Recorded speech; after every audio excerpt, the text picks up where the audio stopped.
প্রিয় শিক্ষার্থী, আসসালামু আলাইকুম। আজকে তোমাদের সামনে একটি ডাউট সলভিং ক্লাস নিয়ে আমি হাজির হয়েছি, যা তোমাদেরকে অনেক সমস্যায় ফেলে দেয়।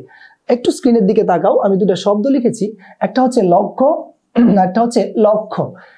একটা জায়গায় জফলা নেই, আর একটা জায়গায় কি আছে বলো, জফলা আছে।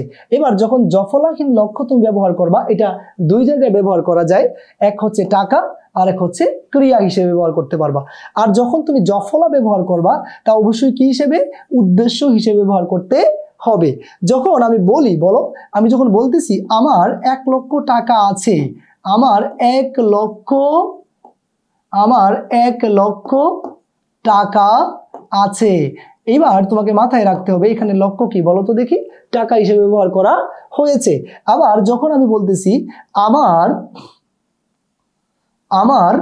লক্ষ্য স্থির হয়েছে, আমার লক্ষ্য কি হয়েছে বলো, স্থির হয়েছে।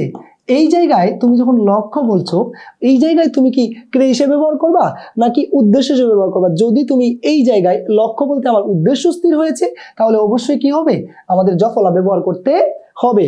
এবার আমি যদি বলি যে বিষয়টি লক্ষ্য করো, বিষয়টি একটু ভালো করে খেয়াল করো প্রিয় শিক্ষার্থী, বিষয়টি লক্ষ্য করুন, এই জায়গায় কিন্তু তুমি জফলা ব্যবহার করতে পারবা না। তার মানে হচ্ছে তুমি যখন লক্ষ্য শব্দটাকে টাকা অথবা ক্রিয়া হিসেবে ব্যবহার করবা, তখন অবশ্যই সেটা জফলাহীন হবে। আর যখন তুমি লক্ষ্যটাকে উদ্দেশ্য হিসেবে ব্যবহার করবা, তখন অবশ্যই তাকে কি দিতে হবে বলো, জফলা ব্যবহার করতে হবে।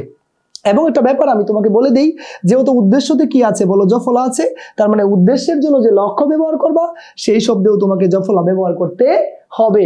আমার মনে হয় প্রিয় শিক্ষার্থী, তুমি এই ট্রিক্সটা খুব চমৎকারভাবে বুঝতে পারছো। আজ এই পর্যন্তই। EduFixUp, collaborating for a better education.